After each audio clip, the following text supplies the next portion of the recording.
because they want to have access to you, not because they actually like you the same way, want the same things. But they know that they've got to play the game. That's where the whole I'm spitting game. When in reality, a lot of these cisgender males and people in general who act like this and do this are predators. Because you know what? You could have just said, hey, I like you, I find you attractive, but I'm not looking for a committed relationship. I like you, I find you attractive, but I'm not monogamous. I am a non-monogamous person. I practice ethical non-monogamy. And when I say ethical non-monogamy, people are looking at me like, you're a hoe, you're a fucking hoe. And it's just so wild to me because the person that's actually the hoe is these cisgender males and or people who act like this, who fake off like they're monogamous and they want these committed relationships whole time. They have an entire roster full of people. And these types are also typically cycling through the same people. Like, they have an ex from 10 years ago. They've got a situationship from 4 years ago. They've got somebody that they just met at work that they're leading on. Like, this is something that they do. They keep a roster, right? And they get off. Like, they get a big ego boost out of knowing that you're tripping balls for them. Like, you're, head over heels for them. You're willing to drink this person's bathwater because they literally have you wrapped around their finger. That's how they view it.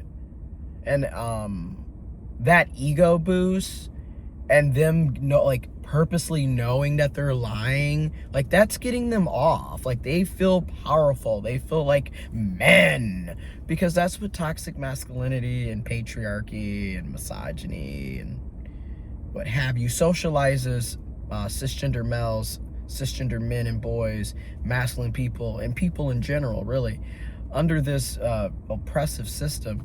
It really is like about power and control. They don't really care about you.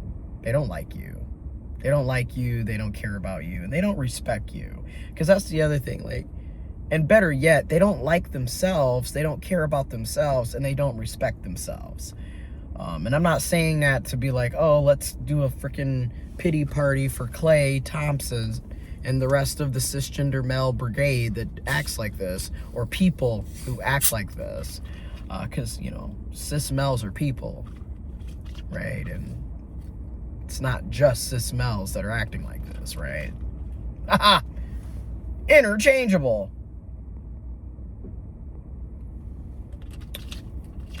Also, this is another example of the whole, but, the people that come from single parents or single households or single moms, you got to watch out for them. They're toxic. They're dysfunctional. They're going to blah, blah, blah. Clay Thompson comes from a 2-parent household.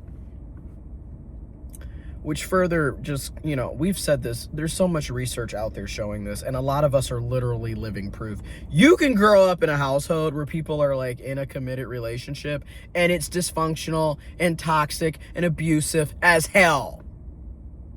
You can come from a 2-parent household structure and still grow up in toxic and dysfunctional shit. Okay, I literally watch people stay in marriages, you guys, for damn near 4 decades when that should have ended. Hell, it should have never happened. But that's why when people are always like, oh yeah, but I have a mom and a dad at home, or I have a 2-parent household structure, that doesn't mean much of shit.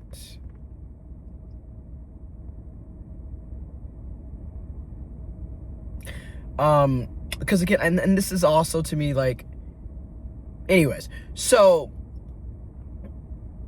also on the flip side, women, cis women, trans women, intersex women, trans men, other cis males, people, human beings, non-binaries, gender fluid, human beings, people.